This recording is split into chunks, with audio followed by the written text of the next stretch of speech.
ว่าถ้าเราบ่ทำอะไรเราบ่ทำอย่างสักอย่างนี้เหมือนกับเราเปิดเตาแก๊สนะครับเปิดเตาแก๊สละไว้เตาแก๊สละไว้โดยบ่ต้องเอาโดยบ่ได้เอา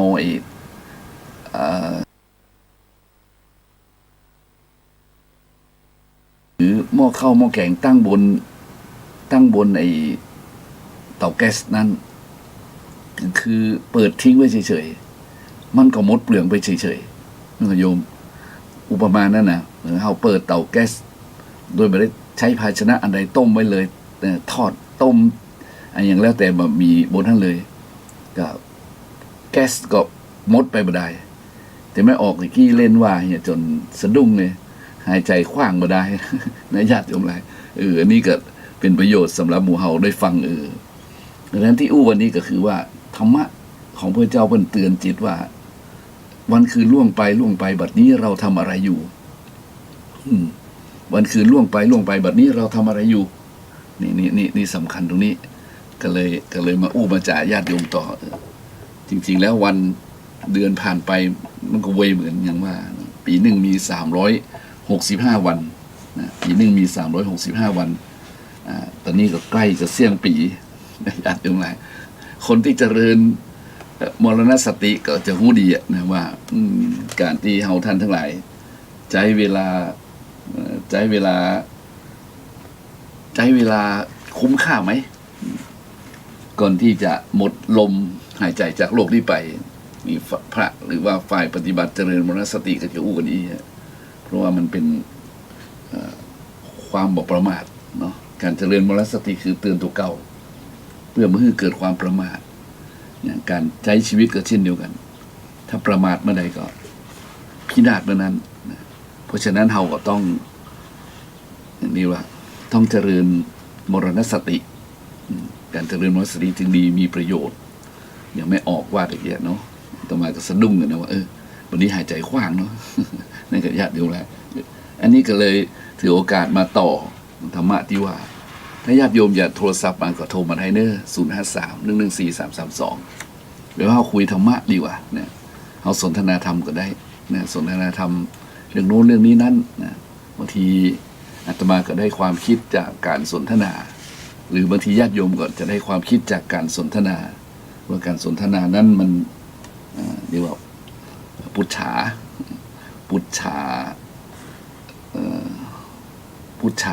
ถามนะญาติโยมหลาย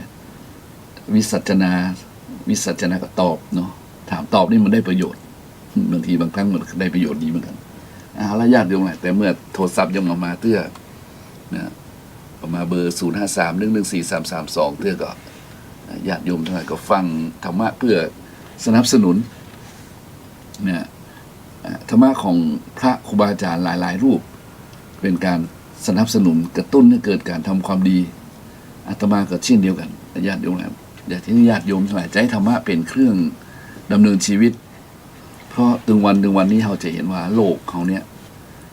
มันมีอย่างที่เปลี่ยนแปลงและก็เปลี่ยนแปลง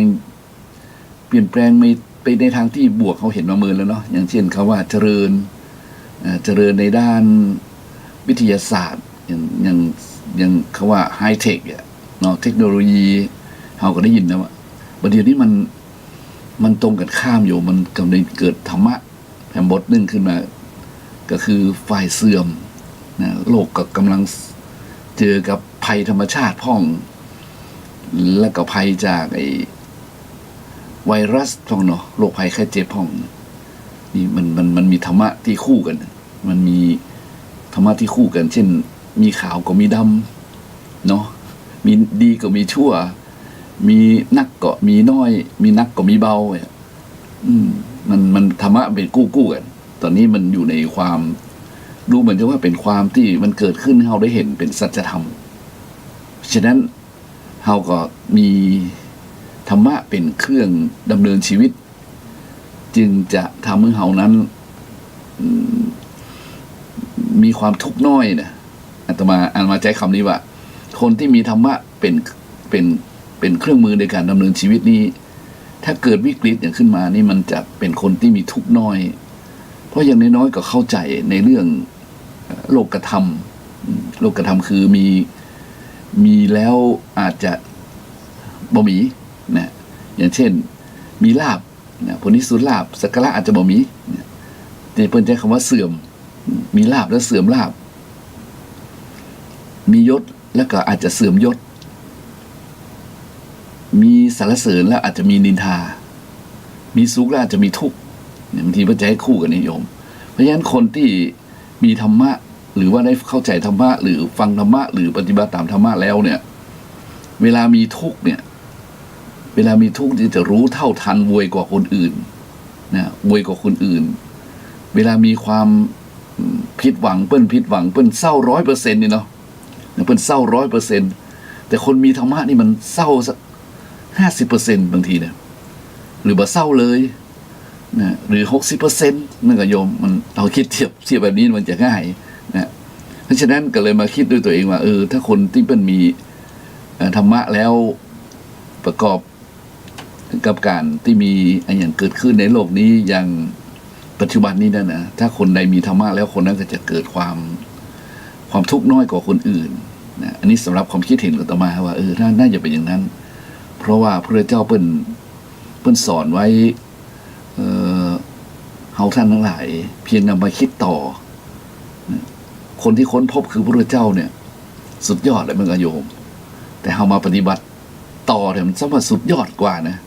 เพราะว่าพระพุทธเจ้าเพิ่งก็ปรินิพพานไปแล้วเนี่ยนะถ้าอู้ถึงแล้วเปิ้นมีความสุขไปแล้วมันต้องมาเวียนพบเวียนชาติอย่างเฮาแล้วเนี่ยแต่หมู่เฮาทั้งหลายเนี่ยยังกำลังเป็นปุถุชนกัลยาณชน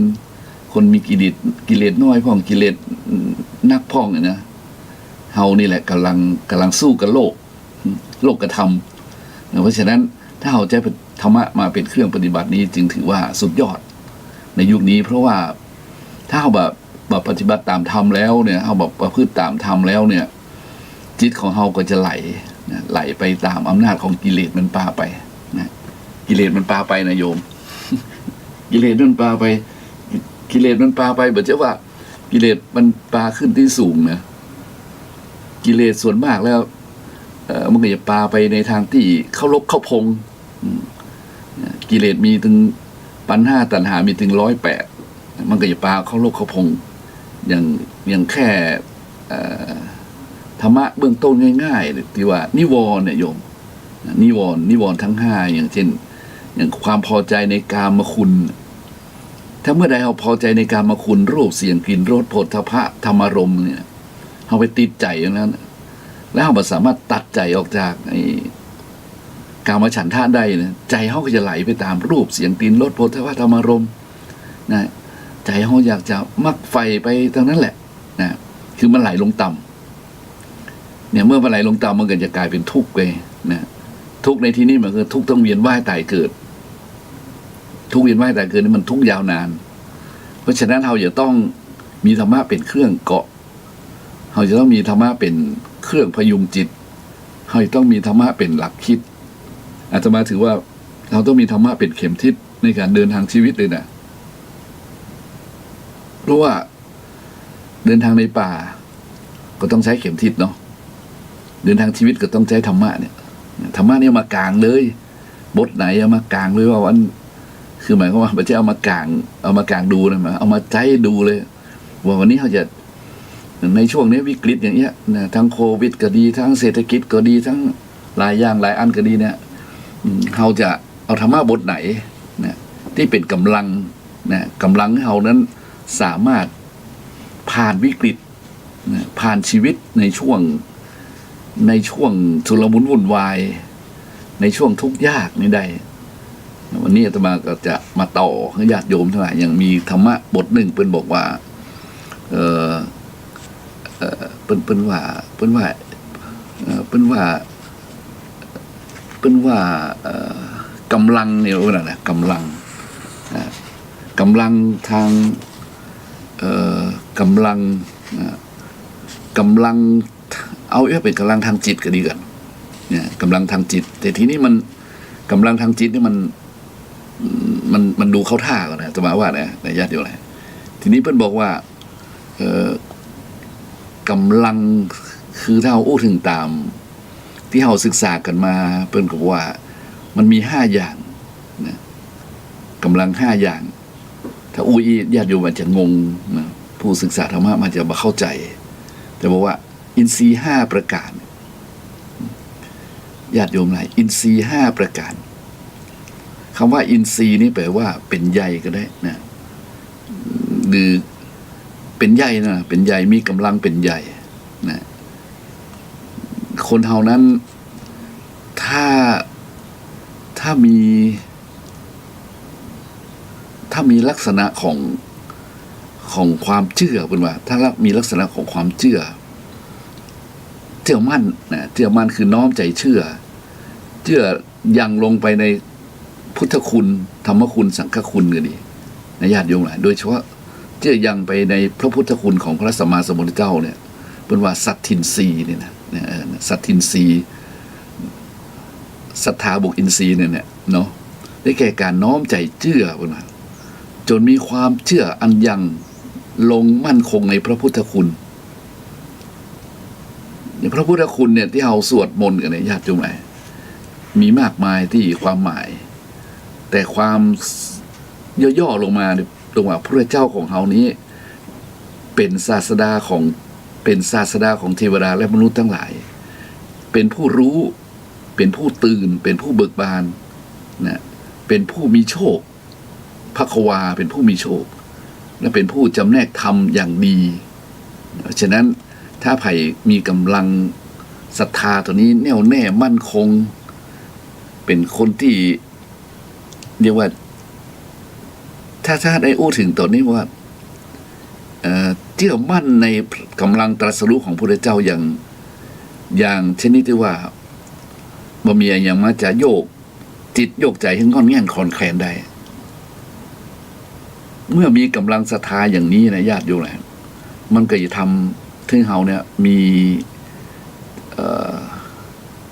เรียกว่ามีจิตมีใจที่เข้มแข็งธรรมะใช้คำว่าเข้มแข็งเลยนะเข้มแข็งเพราะคนใดมีศรัทธาที่นักเนี่ยคนนั้นจะบ่หวั่นไหวนะถึงแม้จะมีวาทะกรรมออกมาอย่างเช่นยุคสมัยนี้บ่มีภัยเชื่อแล้วนรกสวรรค์ยุคสมัยนี้ศาสนาเสื่อมแล้วบางคนเขาได้ยินเนาะบางคนบางบ่ายอันแบบเนี้ยยุคสมัยนี้ยุคนี้สมัยนี้ศาสนาเสื่อมละบ่มีนรกสวรรค์นะบ่มีละการเวียนว่ายตายเกิดบ่เชื่อนะคนที่มีศรัทธานี่เชื่อมั่นในพระพุทธเจ้านี่จะบ่หวั่นไหวในวาทะเหล่านี้นะจะบ่หวั่นไหวในวาทะเหล่านี้ใครจะว่าอย่างว่าไปนะเพราะมีความศรัทธาเชื่อมั่นในกำลังตรัสรู้ของพระเจ้าอย่างมั่นคงบ่มีภัยจะมาโยกใจบ่มีภัยมาเขย่าความคิดทำให้จิตของบุคคลที่เชื่อมั่นในตถาคตในกำลังตรัสรู้ของพระสัมมาสัมพุทธเจ้าเนี่ยหวั่นไหวไปได้นี่คือสำคัญตรงนี้แหละเนี่ยถ้าเรามีความเชื่ออย่างมั่นคงนี่นะโยมเป็นท้องว่าเป็นศรัทธาที่มีกำลังนะสัตทินรีนะสัตทินรีมันเป็นสิ่งที่ถ้าอยู่ในใจของคนใดคนหนึ่งแล้วเนี่ยอย่างกับครูบาอาจารย์ทั้งหลายเนี่ยยังได้เพื่อถึงบ่ถอยเนี่ยถึงบ่ถอยออกจากศาสนานะญาติโยมแหละบ่ถอยเพราะอย่างไรเพราะว่ามันจะมีสิ่งที่ตัวมาคือความเพียรไงมันจะตัวก่อนนะฮะเพราะมีศรัทธาแล้วจะมีความเพียรเฮามีความศรัทธาไผ่คนใดคนหนึ่งใครคนใดคนหนึ่งเป็นไอดอลของเฮาโอ้ญาติโยมหลายมันเป็นตัวอย่างแบบแผนของเฮาก็มีความคิดจะต้องทำแบบคนนั้นเขาจะบ่ถอยนะเหมือนกันในทางพระพุทธศาสนาเหมือนกันถ้าเรามีศรัทธาจริงๆแล้วเขาจะบ่ถอยคำว่าบ่ถอยนี่แหละเนี่ยบ่ถอยในการสร้างความดีบ่ถอยในการสร้างบุญสร้างกุศลนี่แหละบ่ถอยเรื่องศรัทธาลงไปนี่แหละญาติโยมหลายเพื่อเราวิริยะเนี่ยวิริยินทรีย์นะคือกำลังความเป็นใหญ่คือความเพียรนะความเป็นใหญ่หรือกำลังตัวนี้มันเป็นนิสัยโยมนิสัยที่ทำให้คนนั้นเกิดความมุมานะบากบั่น มุมานะบากบั่นเกิดความบากบั่นเกิดความพยายามเนี่ยหรือบางครั้งเป็นการริเริ่มเนี่ยริเริ่มที่ดีนะใช้ความพยายามอย่างต่อเนื่องเนี่ยบางทีญาติโยมหลายมันความพยายามอย่างต่อเนื่องนี่มันไม่ใช่ธรรมดานะอาตมาบอกว่าไม่ธรรมดานะเพราะว่าคนทำมักขี้เบื่อใช่ไหมโยมมักขี้เบื่อเนี่ยพอทำไปสักน้อยหนึ่งมันไม่ได้ผลนี่จะเบื่อละเนี่ยบางทีเจอใส่อากาศอย่างเดี๋ยวนี้อากาศหนาวเนาะก็อย่าอ้างนะหนาวนั่นก็โยมหนาวอย่างเพิ่นอุปสานี้อุปสาความเพียรนี่นะความเพียรนี่ว่าลุกขึ้นมาทำวัดนะลุกขึ้นมาทำวัดตอนหน้าหนาวเนี่ยโยมโอ้โหมันไม่ใช่ของง่ายนะทำวัดสวดมนต์หรือนั่งกรรมฐานตอนหน้าหนาวนี่ต้องมีศรัทธาจริงๆนะท่านต้องมีศรัทธาจริงๆถึงลุกขึ้นมาได้เนี่ยโอ้มันหนาวมันเย็นมากฮะถ้าผมมีศรัทธาจริงๆนี่มั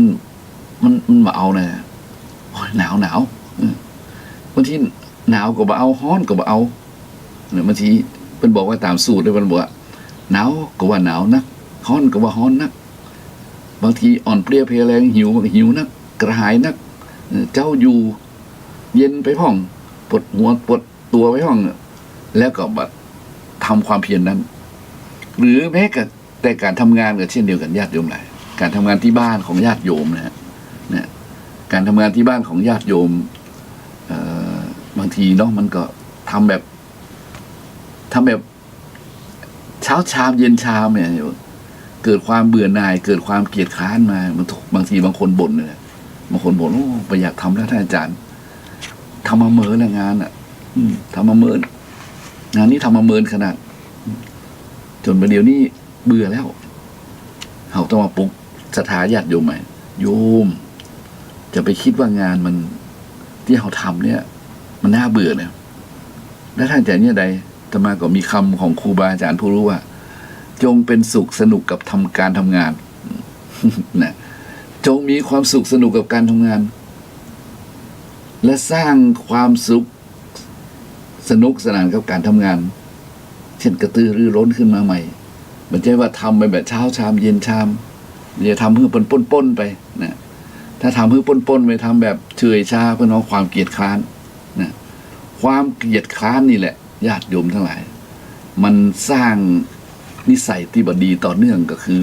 ทำให้ผลงานนั้นเสียไปนะเสียไปเพราะฉะนั้นคนที่มีศรัทธาแล้วนะเรียกว่าเสียดสัตทินรีแล้วก็จะมีวิริยินทรีย์ต่อเนื่องขึ้นมานะต่อเนื่องขึ้นมาคือลุกขึ้นมาสู้ลุกขึ้นมาทำนะลุกขึ้นมาเดินลุกขึ้นมานั่งนะพูดถึงภาษาธรรมะเป็นนี้นะญาติโยมหลายแต่ภาษาของชาวบ้านญาติโยมก็สู้นะบ่ถอยเนี่ยชาวบ้านก็อย่าอู้นะญาติโยมสู้ต่อไปบ่ถอยเนี่ยหรือว่าเรามีศรัทธากับชีวิตที่ทำความดีแล้วก็มีความเพียรที่จะทำงานทำการเพื่อความดีนั้นต่อไปนี่เรียกว่ามันเป็นธรรมที่สอดคล้องกันแล้วมันเป็นธรรมที่พยุงกันนะถ้าเรามีสัตทินรีแล้วเรามีวิริยินทรีย์แล้วเราก็ต้องมีสตินทรีย์ด้วยมีสติบวกอินทรีย์นี่แหละสตินทรีย์นะญาติโยมหลายเพิ่นบอกว่าบุคคลใดก็ตามนะถ้ามีสติแล้วมันแต่มาว่าสตินี่มันทำให้โลกสว่างแม่ก็โยมทำให้ตาสว่างระลึกได้แม่ก็โยมระลึกได้บอกว่าทางโลกหรือทางธรรมถ้ามีสตินี่มันจะมันช่วยได้เยอะเลยมีสติมันช่วยได้เยอะมากเลยเนี่ยใครมีสติดีกว่าคนอื่นเนี่ยรู้เท่ารู้ทันเนี่ยอย่างเข้าใจภาษาคำธรรมะที่เป็นคำคล้องจองง่ายๆเนาะมีสติรู้เท่ารู้ทันเมื่อรู้เท่ารู้ทันความเปลี่ยนแปลงแล้วยังรู้กันรู้แก้ยังว่าปอเนี่ยมีสติยังรู้แพ้รู้ชนะเห็นไหมรู้ละรู้ปล่อยรู้วางโอ้โหมันสติทั้งนั้นเลยระลึกได้ถึงความบัดเที่ยงแท้แน่นอนว่าระลึกได้รู้เท่ารู้ทันโอ้มันเป็นธรรมดานะมันเกิดขึ้นตั้งอยู่แล้วก็ดับไปมันเป็นธรรมดามีแพ้มีชนะบอกควรจะอาฆาตจองเวรกันมีเกิดมีดับ โอ้โหมันมีสติเนี่ยมันระลึกได้หมดถึงวันนี้มันได้เจริญสตินะคือบางทีเราอาจจะเห็นความสำคัญมันน้อยไปหรือหันว่าความสำคัญกับนักนะสตินี่เห็นความสำคัญเยอะมากเลยบางทีโยมแต่เราบอกได้มีโอกาสฝึกสติเนี่ยบางทีหรือเราไม่ได้มีโอกาสนะไม่ได้มีโอกาสเพราะฉะนั้นการเจริญสตินี่ในทางพุทธศาสนามีถึง10อย่างนะตั้งแต่พุทธานุสติเห็นไหมธรรมานุสติสังขานุสติมังโยมศีลานุสติจาคานุสติเทวตานุสติอนุสตินะแม้กระทั่งมรณสติโยมว่าโอ้โห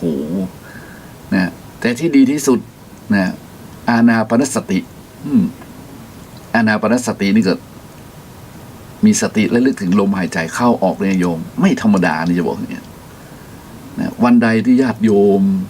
เบื่อหน่ายบันไดที่ญาติโยมมีกำลังที่อ่อนแอ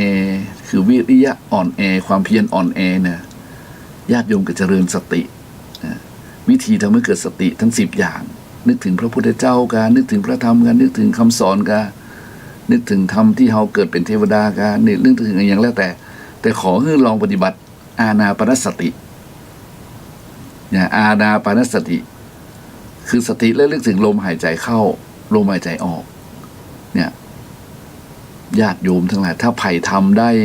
ไผ่ทำบ่อยๆทำจนเป็นนี่นะเป็นอานาปานสตินี่คนนั้นนี่จิตใจจะแช่มชื่นเบิกบานอานิสงส์มากมายนะอานาปานสติเนี่ยนะอย่างน้อยๆกันระลึกมีสติอยู่ทุกเมื่อทุกเวลาและก็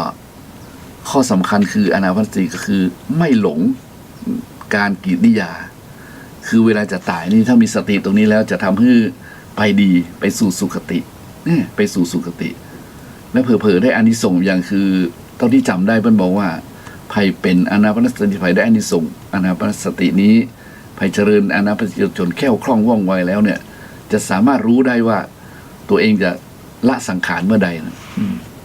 กำหนดรู้ได้ตัวนะหูวันตายว่านะโยมเนี่ยอันนี้ก็ลองทำดูกันแล้วกันนะธรรมะเพื่อการพิสูจน์ตรงนี้นะเพราะฉะนั้นเรามาคิดดูแล้วว่าคนที่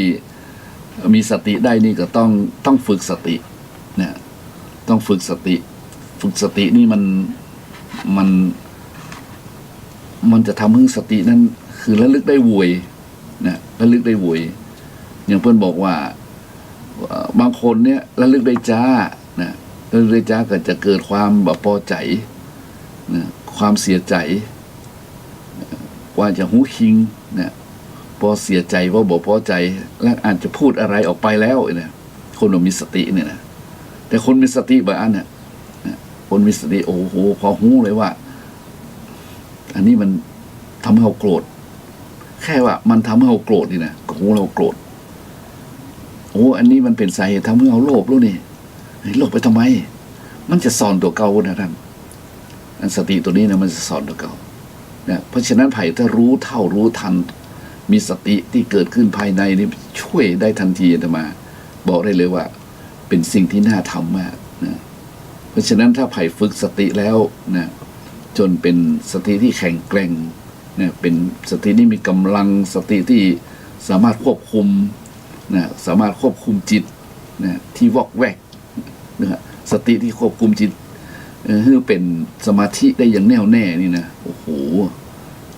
เรียบรองเลยว่าคนนั้นจะมีความสุขและจะมีพลังงานมหาศาลเพราะสตินี่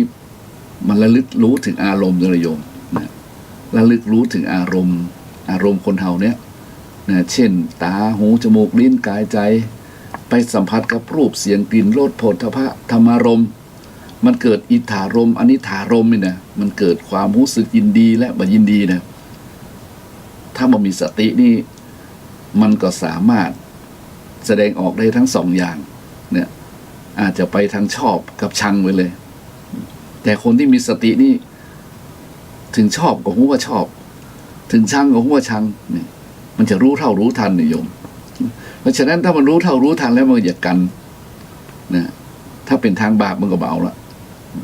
และเป็นผู้ทางแก้ด้วยนะมีสติยิ่งบอกให้ญาติโยมว่าธรรมะของพระพุทธเจ้านี้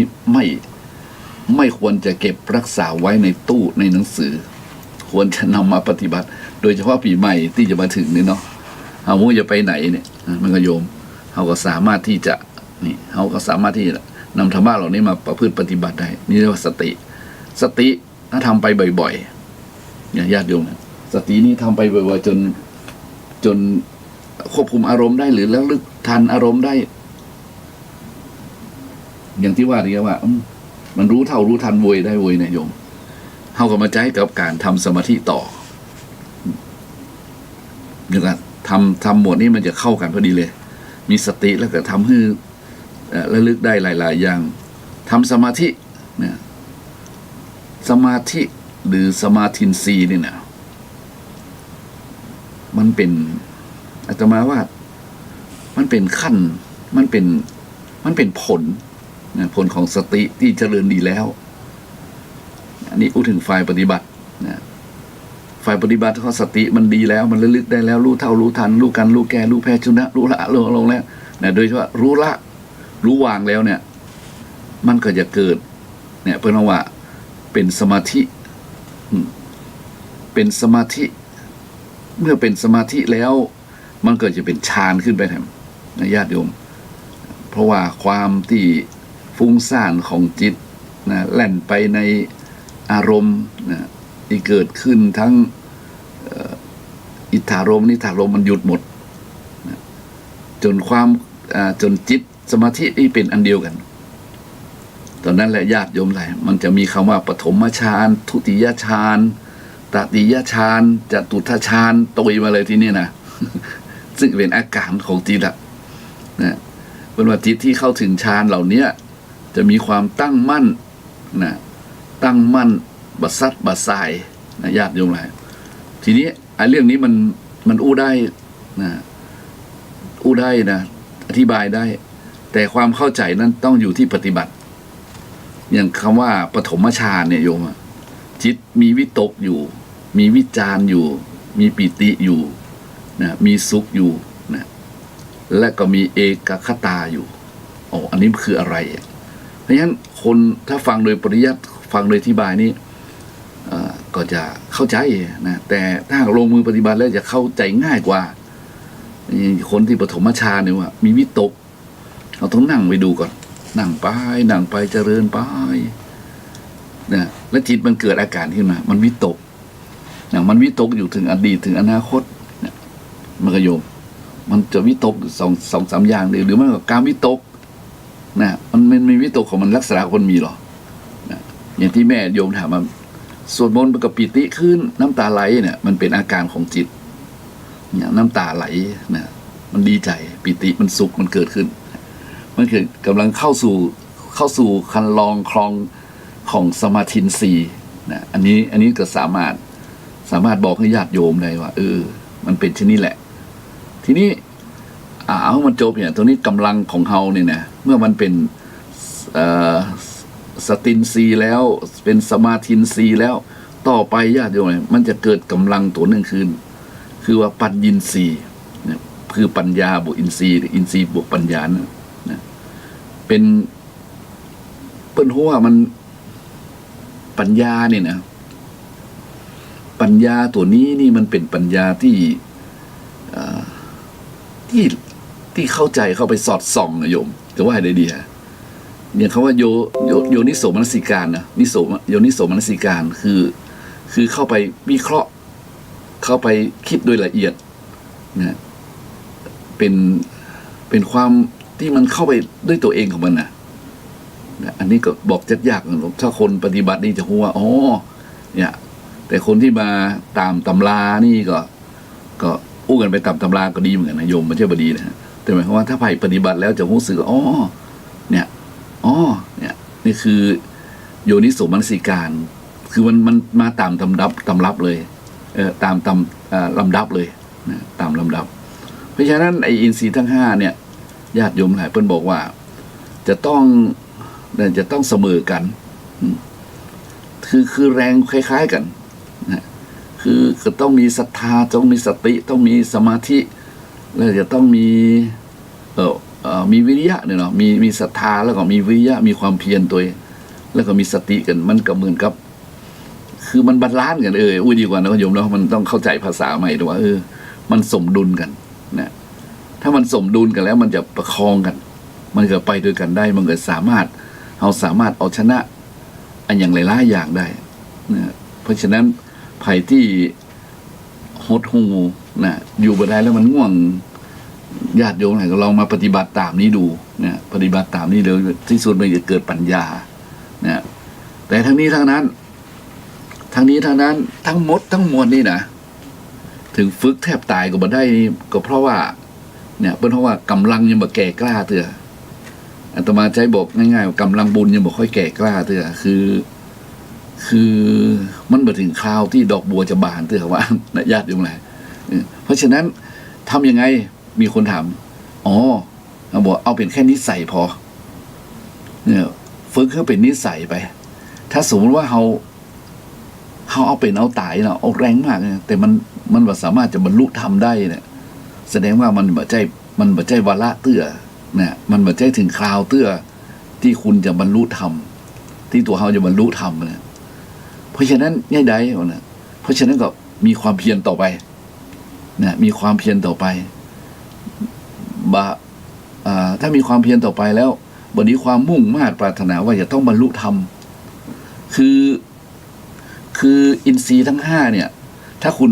ประพฤติปฏิบัติไปแล้วบ่อยๆคือมันเสมอกันอยู่เสมอเนี่ยมันก็มีวันใดวันหนึ่งซึ่งมันจะต้องโผล่เชะออกมาโยมใจของโผล่เชะมันโป๊ะเชะออกมาเนี่ยมันโอ้โหมันระเบิดเลยนะเรื่องนี้มันต้องปฏิบัติท่านถ้าปฏิบัติแล้วมันเนี่ยแต่คนยังบอกที่ก็ขอให้อดทนเพียรทำต่อไปโดยเฉพาะเนี่ยในช่วงโลกกำลังเป็นอย่างนี้เนี่ยสังคมกำลังเป็นอย่างนี้เนี่ยต้องมาว่ามันเป็นโอกาสดีอย่างหนึ่งเปิ้นกำลังมีความอย่างหลายๆอย่างแต่เราก็มีความศรัทธาในพระพุทธศาสนาเรามีความศรัทธาในพระสัมมาสัมพุทธเจ้าของเราเรามีความศรัทธาที่จะทำความดีเมืองโยมมีความเพียรพยายามที่จะออกจากทุกข์นะหรือพยายามมีความเพียรพยายามที่จะบังคับจิตนะให้สงบนิ่งด้วยสติด้วยสมาธินะแล้วผลที่สุดมันจะเกิดปัญญาขึ้นมานะปัญญามันจะเกิดขึ้นเองแต่ว่านะเกิดขึ้นเองเพราะว่ามันรวมเป็นหนึ่งแล้วเนี่ยสติสมาธิมันเป็นอันเดียวกันแล้วเนี่ยมันโอ้โหไปถึงตรงนั้นได้นี่นะปัญญามันเป็นผลมันเป็นผลของหมดอ่ะมันเป็นกำลังมันเป็นใหญ่นะญาติโยมหลายมันนะมันเพิ่นว่าปัญญาบังเกิดขึ้นแล้วเนี่ยปัญญาตัวนี้เนี่ยมันจะขจัดความมืดมันเป็นแสงสว่างนะเพราะฉะนั้นไผ่ก็แล้วแต่ถ้าเจริญรอยตามนะปฏิบัติตามอย่างมีความเพียรพยายามและทำให้มีเรียกว่ามีความสม่ำเสมอกันมีความเสมอกันคนนั้นก็จะได้สามารถได้ถึงมรรคผลนิพพานนะโยมนะเพราะว่าอย่างก็แล้วแต่พระพุทธเจ้าเพิ่นบอกว่าอย่างก็ที่เพิ่นจะมานำอูเจ้าแม้แต่เทวดาก็ยังยอมอีกเพิ่นว่านะถ้าไผ่ทำความดีมีความเพียรนี่นะแม้แต่เทวดาก็ยังยอมญาติโยมหลายเพราะฉะนั้นก็ขอญาติโยมอย่าได้ท้อถอยนะในการปฏิบัติตามธรรมนะมีศรัทธามีความเพียรมีสติมีสมาธินะและก็มีนี่แหละมีความเพียรนี่แหละมันก็จะเกิดทำให้เกิดเป็นปัญญาขึ้นมานะเกิดเป็นปัญญาขึ้นมาเป็นองค์ธรรมขึ้นมาเพิ่นถึงบอกว่าศรัทธาอยู่ที่ไหนศรัทธาอยู่ที่ไหนนะศรัทธาอยู่ที่ไหนความเพียรอยู่ที่ไหนความเพียรอยู่ที่ไหนศรัทธาอยู่ที่ไหนก็แสดงว่าที่นั่นจะมีความเจริญในการปฏิบัติธรรมจึงขอฝากให้ญาติโยมได้พิจารณาไว้เนาะอันนี้ก็ให้ญาติโยมฟังนะอย่างเรื่องกรรมฐานทั้งหลายเหล่านี้มันเป็นของเฉพาะตัวจะว่าของคนนั้นถูกคนนี้ถูกก็ได้หมดเพราะว่าแต่ละคนนี้ เข้าสู่การปฏิบัติธรรมนี่บ่เหมือนกันนะญาติโยมหลายบางคนก็เข้าไปในทางวิถีหนึ่งอุปมาเหมือนกับว่าเฮาขึ้นดอยสุเทพนะบางทีเราก็ปั่นรถทิพย์ขึ้นมันก็โยมบางทีก็เราก็ขี่มอเตอร์ไซค์ขึ้นบางทีก็นั่งรถยนต์ขึ้นบางทีก็เดินขึ้นบางทีก็วิ่งขึ้นเนี่ยบางทีขึ้นทางตรงขึ้นทางเก่าขึ้นทางใหม่มีหลายวิธีขึ้นเพราะฉะนั้นประสบการณ์ในการเดินทางจึงต่างกันนะบ่มีภัยพิษบ่มีถูกเพียงแต่ว่าเราต้องใช้หลักของพระสัมมาสัมพุทธเจ้าเป็นเครื่องยึดเหนี่ยวในการปฏิบัติเนาะอันนี้ก็จะให้ญาติโยมฟังวันนี้ก็พอสมควรนะ053114332เบอร์นี้บัลลัมมีใครโทรมาเนาะในช่วงรายการของตอนบ่ายๆญาติโยมอาจจะได้ยินได้ฟังหรือคนเฒ่าคนแก่ฟังนี่เนาะก็บอกว่ากันญาติโยมหลายเพราะว่าธรรมะเป็นสิ่งที่ท่านพระครูสมุวิศวัตรวรกิจโจเนี่ยท่านอยากเก็บไว้และท่านก็จะมาจัดลง YouTube ต่อมาจังเปิดเจอนะ YouTube นะท่านก็สามารถรับฟังได้แถมครั้งหนึ่งแต่เสียงโทรศัพท์นั้นบางทีอาจก็จะช่วงนี้มันเป็นช่วงบ่าย2 ถึงบ่าย 3นี่เนาะบางทีผู้เฒ่าผู้แก่พ่อแม่ทั้งหลายบางทีก็รับ นะก็บอกว่ากันได้ยากนิดหน่อยฉะนั้นก็ถือว่าได้นำธรรมะเหล่านี้มาให้ญาติโยมฟังก็มาเป็นเครื่องประกอบในการที่จะสู้กับปีใหม่นี้เห็น365 วันนะญาติโยมปี2563ก็ยังหมดเนาะปี2564นี่ก็จะโดยมาละเพราะฉะนั้นบุคคลใดไม่ประมาทนะบุคคลใดไม่ขาดการทำบุญบุคคลใดมีทุนคือจิตใจไม่ว้าวุ่นเนี่ยก็จะทำให้คนนั้นเนี่ยก้าวข้ามรู้เท่ารู้ทันได้มีความสุขอันนี้ครับใส่กันโยมเนาะเจริญพรโยม เจริญพรว่าจะได้ข้าพระเจ้าฟังอยู่เนอะฟังอยู่เจ้านึกว่าคนนึกว่าเปิ้นรับกันหรอ เจ้าจะโทรกับบัตันเนี่ยเจ้าอ่ะโทรบัตันแต่เล่นเหมือนกันเนาะมันเจ้าเปิ้นช่วงเปิ้นว่างกันเนาะช่วงนั้นเจ้าสู้อย่าถอยสู้อย่าถอยแม่เนาะสู้อย่าถอยขึ้นไปทางข้างหน้าเนาะถูกต้องเลยเนาะยมอยู่แถวไหนเนี่ยสู้อย่าถอยอยู่ไม่ย่อยเลยเจ้าแกสู้อย่าถอยเนาะอยู่คนไม่ย่อยหรอกสู้อย่าถอยต้องก้าวไปทางแรกจริงๆนะเจ้าใช่แต่มันตั้งหน้าของหมู่เฮาเขานี่มันขึ้นสูงติ๊กๆนะอย่าลืมนะมึงอ๋อการให้ทานการรักษาศีลการภาวนาเนี่ยมันจะขึ้นสูงไปเรื่อยๆมันจะขึ้นรายละเอียดไปเรื่อยๆท่านพระครูย้ายมาอยู่ที่ประเจ้าหลวงเหรอเจ้าบ่ได้ย้ายอ่ะอันนั้นคือท่านนครไปอยู่ประเจ้าหลวงเขาว่า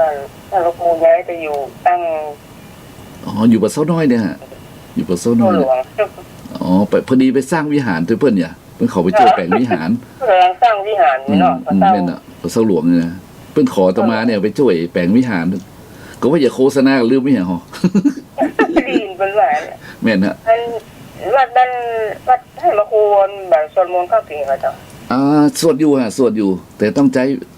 แม่ใจอย่างกับสวดฮะแต่เพิ่นยังมาหันคำสั่งห้ามแต่นะมันคงว่าเป็นอย่างบ้านเฮาอ่ะต้องกลั่นกรองให้ดีนะที่สบายนี่เป็นอันนี้แล้วเจ้ามาห้ามเลยเหรอสบายเป็นใต้หลวงเนี่ยมันมีเจ้าห้ามเลยเหรอเจ้าอันนี้เดี๋ยวฟังทางสันสมเลยก่อนฮะแต่จะดูก่อนนะเพื่อนห้ามเขาบอกฝืนยกเลิกก่อนนะเนี่ยยกเลิกกันฮะแต่วัดไม่ย่อยนี่มีเจ้าเขาต้องดูความเหมาะสมเหมือนกันฮะถ้าวัดเขาจัดได้ก็จัดเขามีที่ห่างคนใดนะระยะห่างนะต้องใส่แมสเนาะเว้นระยะห่างล้างมือใส่เจลก็ได้ฮะนั่นแหละดีถ้าเขาตามใส่ใส่มะคูนะเจ้าดีเลยโยมนึกว่าเต้นให้คนรับบนรถไม่ได้รับการที่กามอยู่เจ้าก็ฟังแต่โทรมาตันซะก่อนเจ้าเลยย้ายมานี่ฮะเจ้าย้ายมานี่เจริญพรดีแล้วฮะหมดเวลาพอดีฮะโยมเจ้าไว้ตาเจ้าเจริญพรสาธุพี่น้องศรัทธาไม่ย่อยนะฮะดีแล้วโยมก็อนุโมทนากับโยมนะที่โทรมาบอกก็วันนี้ก็หมดเวลาหมดพอดีเนาะมันเวลาวารีไม่มีที่จะคอยใครนะเรือเมล์และรถไฟมันก็ไปตามเวลาโอเอและอื่นอาจจะไม่สมปรารถนา ชวดแล้วจะโศกานิจาเราช้าไปฉะนั้นก็มีความเพียรต่อไป